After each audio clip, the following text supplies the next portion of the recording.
berkomentarnya begini bahwa Pak Mahfud adalah salah satu Menko Polhukam yang terlama. Terlama, Ya, artinya kan selalu bicara itu.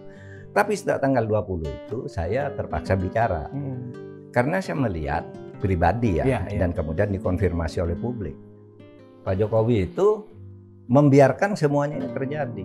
Sampai yang terakhir itu membiarkan, ya saya waktu itu sebenarnya nyebut Pak Mulyono kan. Ya.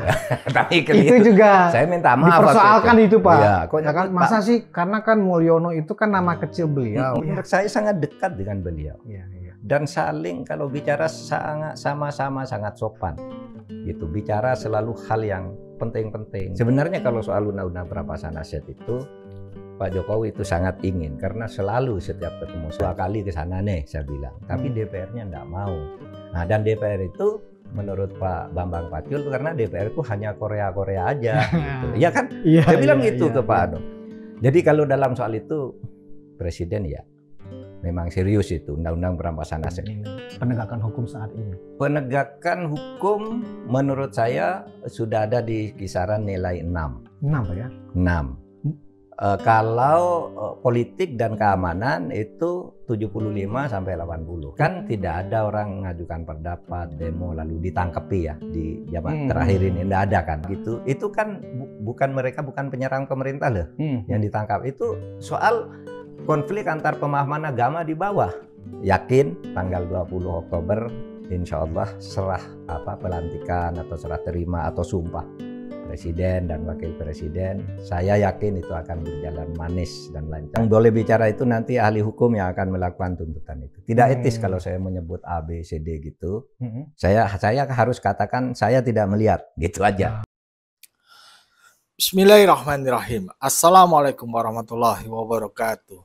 Sobat-sobat kabarin kabar terkabar, semoga selalu dalam keadaan sehat walafiat, serta diberikan rezeki yang halal, berkah, lancar, dan juga banyak. Kali ini ada perbincangan menarik dari Prof. Mahfud ya. Beliau mengungkapkan pada saat penyebutan nama Mulyono itu emosional, dan beliau mengakui kesalahannya dan minta maaf. Beliau juga menyatakan kenapa Pak Jokowi harus diadili dan bagaimana pemerintahan ini di ujung akhirnya.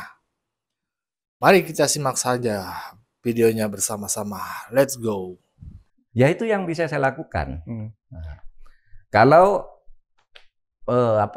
hasil survei oke, itu bisa dilihat. Sehingga bagi saya merasa saya sudah melaksanakan tugas dengan cukup lah. Kalau tidak dikatakan sangat baik, cukup lah kalau dibandingkan dengan perjalanan 50 tahun kan ada Menko Polhukam itu kan sejak tahun 73. Ya, bahkan Pak Jokowi ketika Pak Mahfud sudah menyatakan mundur saat itu berkomentarnya begini bahwa Pak Mahfud adalah salah satu Menko Polhukam yang terlama.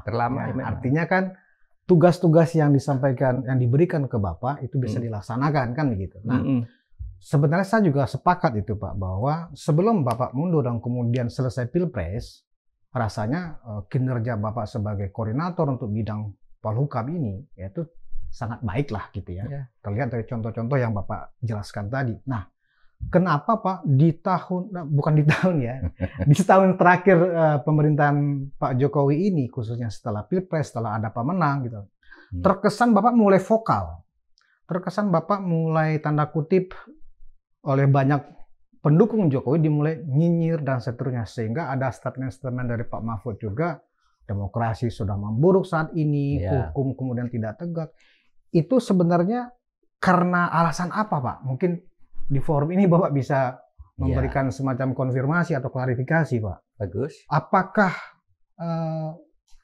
kalau misalnya banyak di luar sana mengatakan Bapak masih sakit hati dan seterusnya, apakah itu benar atau salah Pak? Ya, orang boleh menilai apa saja, itu hak ya, hak orang menilai.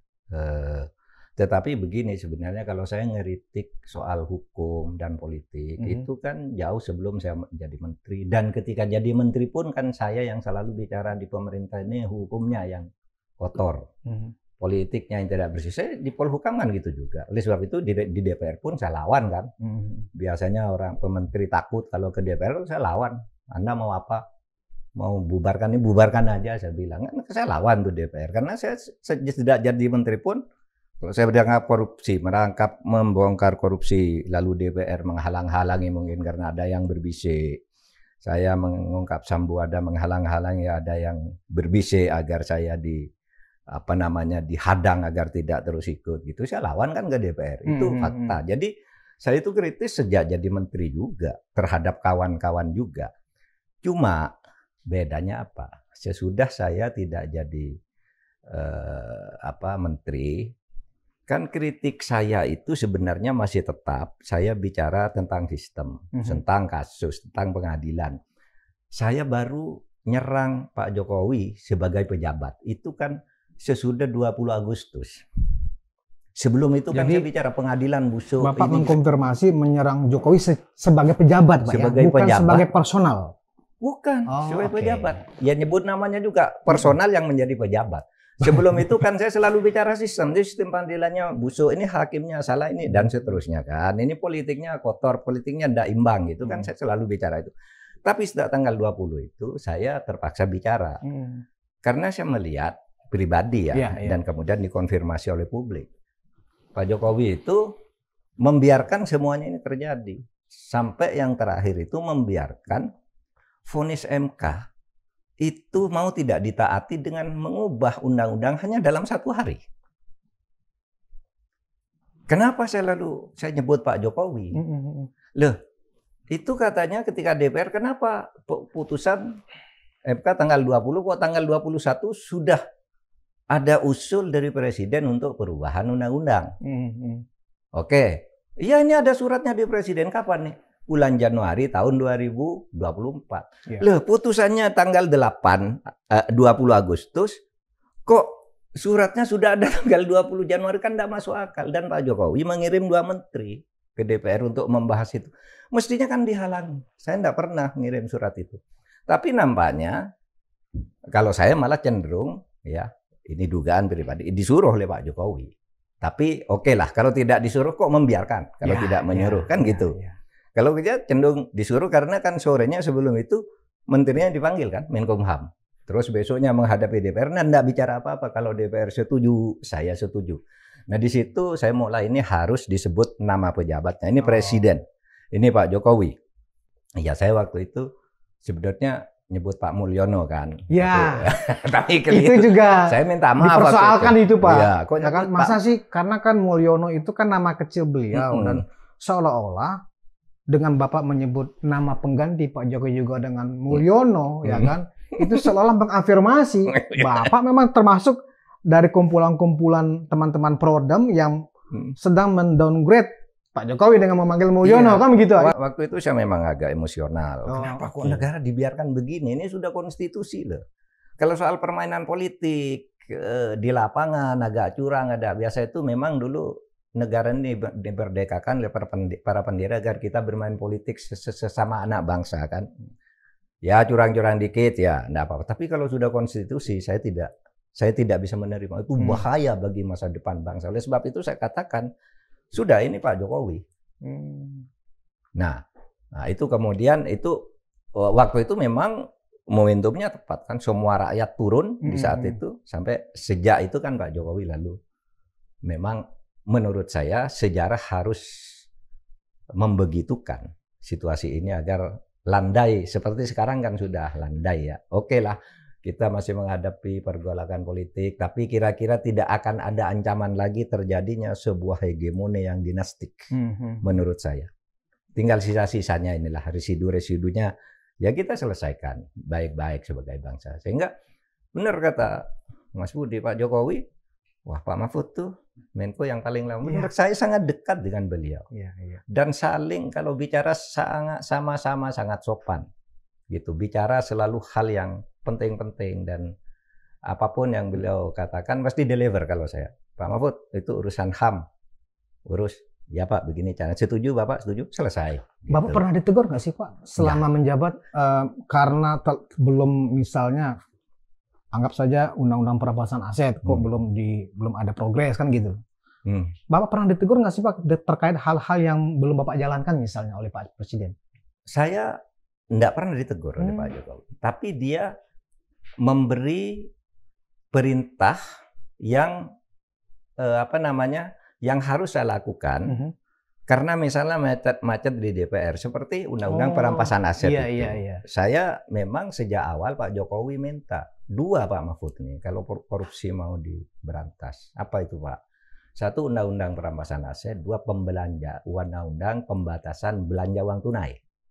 Saya ajukan tuh di awal pemerintahan ke DPR. DPR semula oke Pak, kami setuju nih perampasan aset dulu yang belanja tunai itu. Tidak usah dulu, ini sangat berisiko dan macam-macam, biar kami yang ambil alih ini, nanti usul kami yang perampasan aset dari Presiden. Masuk tuh di tahun 2020 sebagai prolegnas prioritas. Tapi akhir 2020 pas musim Covid itu DPR tidak mau. Pak, ditunda dulu Pak, tunda dulu Pak. Sampai akhirnya di tahun 2023 saya ungkit lagi. Kenapa ini kan sudah 3 tahun lebih kok tidak dibuka. Sebenarnya kalau soal undang-undang perampasan aset itu Pak Jokowi itu sangat ingin, karena selalu setiap ketemu saya. Bapak lapor nggak sih Pak kenapa macetnya RUU perampasan aset itu di DPR? Kendalanya di mana? Lapor.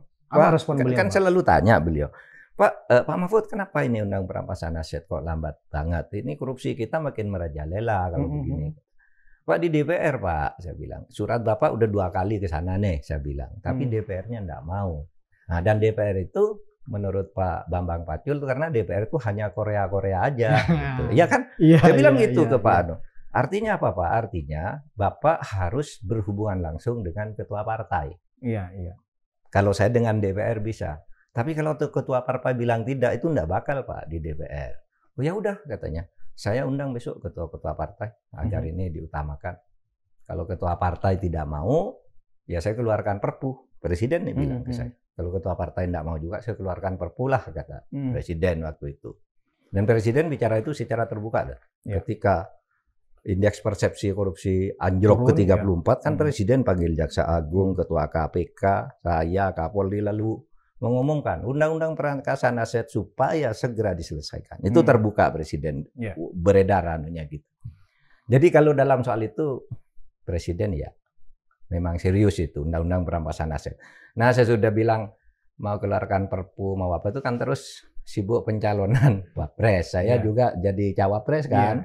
Itu enggak tersambung sampai saya mundur. Perpunya enggak keluar juga. Enggak apa-apa. Nah, itu berarti tidak mudah mengeluarkan perpu. Secara umum 5 tahun terakhir periode terakhir ya ketika Pak Mahfud 4 tahun ada di sana, dalam hal penegakan hukum dan demokrasi, kalau boleh Bapak menilai dari 0 sampai 10 itu di angka berapa Pak? Kalau kita mengacu 2 minggu menjelang Pak Jokowi turun nilai penegakan hukum saat ini. Penegakan hukum menurut saya sudah ada di kisaran nilai 6. 6 Pak ya? 6. Kalau politik dan keamanan itu 75 sampai 80. Yang paling tinggi di atas itu di bidang demokrasi barangkali Pak? Dibilang demokrasi kalau berdasar indeks persepsi yang dibuat oleh Bappenas, oleh lembaga yang dunia itu turun kita. Ada di demokrasi cacat. Berarti Bapak memberi nilai berapa itu Pak untuk demokrasi selama pemerintahan 5 tahun terakhir? Demokrasi Pak mungkin 5. 5. Karena merah Pak ya demokrasi. Merah, ada kemajuan dan ada kemunduran yang lebih besar. Nah, kemajuannya di mana? Misalnya kemajuannya itu kebebasan rakyat sekarang bagus. Kan tidak ada orang mengajukan pendapat, demo, lalu ditangkapi ya di zaman terakhir ini. Tidak ada kan. Sudah berpendapat, tapi dilawan dengan lain, dengan buzzer, dengan apa. Itu tidak apa-apa. Menurut saya itu kemajuan juga, bahwa orang tidak ada ditangkap karena menyatakan pendapat. Banyak orang mengatakan itu yang pakai ITE itu ditangkap gitu, itu kan bukan penyerang pemerintah loh yang ditangkap. Itu soal konflik antar pemahaman agama di bawah, iya kan?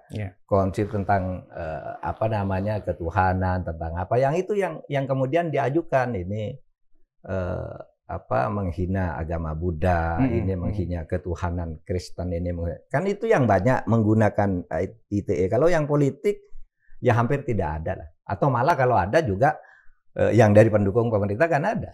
Oke. Ya kan? Berarti kalau ada angka 7,5, ada 6, ada 5, ya kan? Bapak sepakat nggak Pak? Atau tidak sepakat bahwa nilai itu juga bagian dari nilai Bapak juga yang terlibat di dalam masa pemerintahan itu? Enggak. Oh enggak? Karena begini.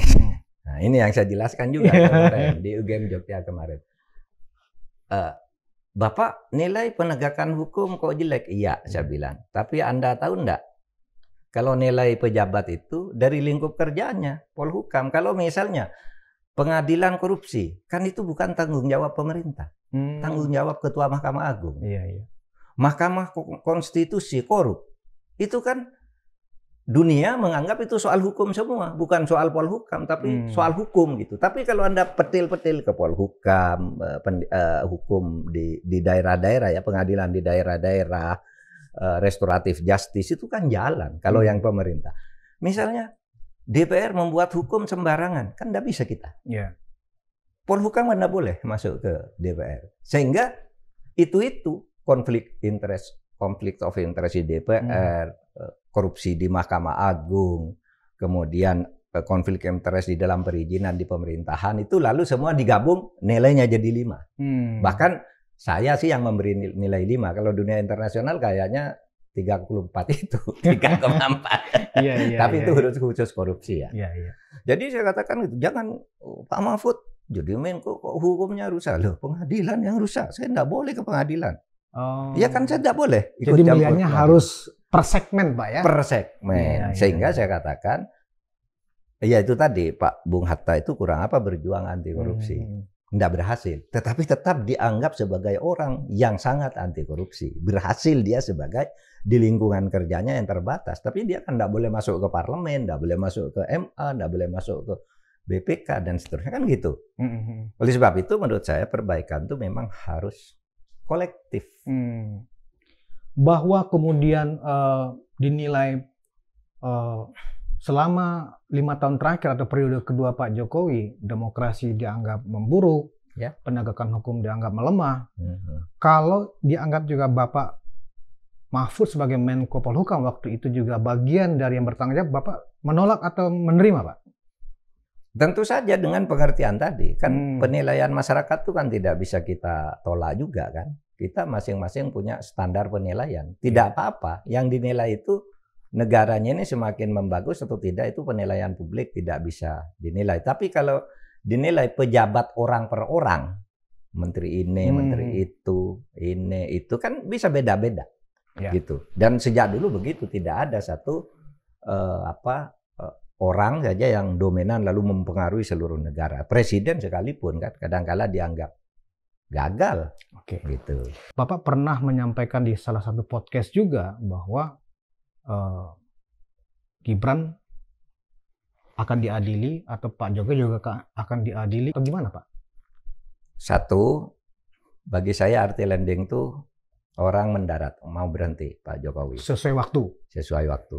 Dan menurut saya dia akan sesuai waktu. Sebelum tanggal 20 Agustus ada kekhawatiran bisa crash. Sebelum tanggal 20 Agustus kemarin, sebelum putusan MK, kekhawatiran ada. Bisa ada crash landing ini, bisa ada hambatan-hambatan atas usaha pelantikan presiden, melihat gelagat politik yang hegemonik kemana. Tapi begitu ada putusan MK, rakyat bergerak, lalu Pak Jokowi berhenti, terhenti langkah-langkahnya, lalu saya mengubah, kalau begitu ini sudah bisa soft landing. Pak Jokowi akan bisa menyelesaikan jabatan dengan baik. Itu bagi saya arti soft landing. Yakin tanggal 20 Oktober insya Allah serah pelantikan atau serah terima atau sumpah presiden dan wakil presiden, saya yakin itu akan berjalan manis dan lancar. Nah soal lain kalau soal pengadilan, nah soal pengadilan itu diskusi-diskusi saya kemana-mana. Ke kampus-kampus, ke LSM, Pak. Mengadili Pak Jokowi kan gitu, iya, minta, Pak? Iya. Dan rekamannya ada kan, yang bicara siapa, saya tampilkan semua kan, adili. Mereka tidak mau lagi ada penggunaan budaya mikul dhuwur, mendem jero. Pak, dulu kita selalu mikul dhuwur, mendem jero, salahnya orang tuh ditutupi. Wah. Oleh karena itu selalu terjadi. Setiap ada pejabat baru nanti toh salah saya ditutupi dan seterusnya. Sekarang kita bikin pembelajaran untuk membangun keadaban baru di dalam berdemokrasi dan berhukum. Bagaimana caranya? Ya cobalah tiru Korea Selatan, Malaysia, Thailand, bahkan Amerika gitu ya. Berani mengadili mantan presiden gitu maksudnya Pak ya? Iya. Perdana Menteri itu kan kalau di Malaysia kepala pemerintahan sama dengan presiden kan? Ya. Karena sana parlementer. Amerika misalnya, Donald Trump diadili kan? Betul. Biden anaknya dihukum 40 tahun penjara, silakan katanya. Nggak melindungi anak juga dia. Nah, ada yang usul begitu, keadaban baru harus begitu, Pak. Biar tidak berputar lagi, orang maju sedikit, mundur lagi, lalu mendem jero lagi. Nah, sehingga sekarang ini kalau di gerakan-gerakan masyarakat sipil yang selalu saya dengar gitu, yaitu arahnya ke situ. Apa ada bahan-bahannya untuk itu? Nah, itu nanti kan sudah ada yang ahli hukum pidananya yang bicara, sudah menghimpun mereka, ada ahli hukum tata negaranya. Dan macam-macam lah. Saya tidak terlibat ke materinya, saya ikut ngelihat diskusinya aja, orang ini tidak bisa direm untuk melakukan itu. Ya kita lihat aja perkembangannya. Apa saran Bapak sebagai orang yang mengerti hukum tata negara, Pak, terhadap kawan-kawan yang menginginkan ada pengadilan buat Pak Jokowi? Pengadilan apakah itu? Apakah yang kita dengar di ruang publik adalah kejahatan demokrasi dan seterusnya? Ada kemudian dugaan yang sifatnya korupsi dan seterusnya, ada kolusi dan seterusnya, ada membiarkan anaknya dan seterusnya. Nah, apakah penyebutan-penyebutan apa yang menjadi mensreah hukum itu menurut Pak Mahfud tepat atau enggak itu, Pak? Menurut saya ada yang salah. Misalnya kata kejahatan demokrasi. Kejahatan itu istilah hukum pidana, sedangkan demokrasi itu istilah hukum tata negara. Itu enggak ketemu. Orang kok dijahati karena kejahatan demokrasi enggak bisa. Iya, iya. Yang bisa itu kalau hukum pidana. Misalnya membiarkan terjadinya korupsi. Menghalang-halangi orang korupsi agar tidak itu termasuk disidik. kejahatan, Pak ya? Iya dong. Obstruction of justice. Misalnya Anda korupsi lalu saya udah simpan di sini aja, nggak usah dibawa. Itu obstruction of justice. Iya, iya. Dan itu tidak masuk dalam ranah hukum tata negara, itu hukum pidana. Kalau hukum tata negara terjadi seperti ini namanya impeachment. Iya. Nah, impeachment itu hanya bisa dilakukan melalui prosedur yang ketat. Mungkin perlu waktu lebih dari 6 bulan, 9 bulan lah. Sementara waktunya itu sudah kurang 2 minggu. Nggak mungkin ada impeachment. Oleh sebab itu soft landing pilihannya. Agar negara ini jalan. Nah, terus kalau hukum pidana itu kan daluarsanya, kalau ancaman yang 5 tahun ke atas, daluarsanya kan 18 tahun. Jadi sesudah berhenti pun bisa diadili. Sama dengan Donald Trump dulu yang bikin kejahatan di parlemen, itu bukan kejahatan demokrasi, itu kriminal tuh. Ya. Iya kan? Pak Harto sudah itu kan diadili kan, meskipun sudah berhenti. Diadili loh. Itu cuma pengadilannya ditutup karena beliau sakit berdasar keterangan dokter, tidak boleh dilanjutkan berdasar hukum internasional maupun hukum kita. Ya. Kalau orang sakit dibebaskan. Pak Harto terbukti sakit kan, demensia waktu itu. Apakah ada unsur-unsur Pak Jokowi selama menjabat sebagai presiden minimal 5 tahun terakhir membiarkan praktek korupsi terjadi itu, Pak? Saya tidak boleh bicara itu. Yang boleh bicara itu nanti ahli hukum yang akan melakukan tuntutan itu. Tidak etis kalau saya menyebut A, B, C, D gitu. Saya harus katakan saya tidak melihat, gitu aja. Tetapi kalau ada orang lain yang sudah punya fakta-fakta seperti yang ditunjukkan ke saya, itu silakan aja. Gitu. Kalau tanya ke saya tidak melihat, gitu aja. Ya, seperti itulah tadi diskusi Mahfud MD. Bagaimana kita mencernanya? Kami serahkan ke saudara-saudara sekalian, sobat-sobat sekalian. Bagaimana menilai Pak Mahfud ini? Bahkan di sini disebutkan bahwasannya Pak Jokowi itu sangat menghormati Pak Mahfud. Begitupun Pak Mahfud pada saat bicara terkait berbincang jika ketemu Pak Jokowi, ya itu sangat baik. Tapi mengapa Pak Mahfud ingin sekali Pak Jokowi diadili? Tadi kita sudah simak alasannya. Beliau mendengarkan banyak masyarakat bukan banyak masyarakat, hanya segelintir masyarakat yang ingin mengadili Pak Jokowi. Bahkan Pak Mahfud bilang Pak Jokowi itu sepertinya kalau untuk masalah korupsi itu tidak membiarkan. Tapi menurutnya konstitusi yang terjadi menurut Pak Mahfud itu atas Pak Jokowi membiarkan, ya artinya membiarkan, tapi belum tentu itu Pak Jokowi ya. Bagaimana menurut pendapat kalian sobat-sobat? Silakan berikan tanggapannya di kolom komentar. Wassalamualaikum warahmatullahi wabarakatuh.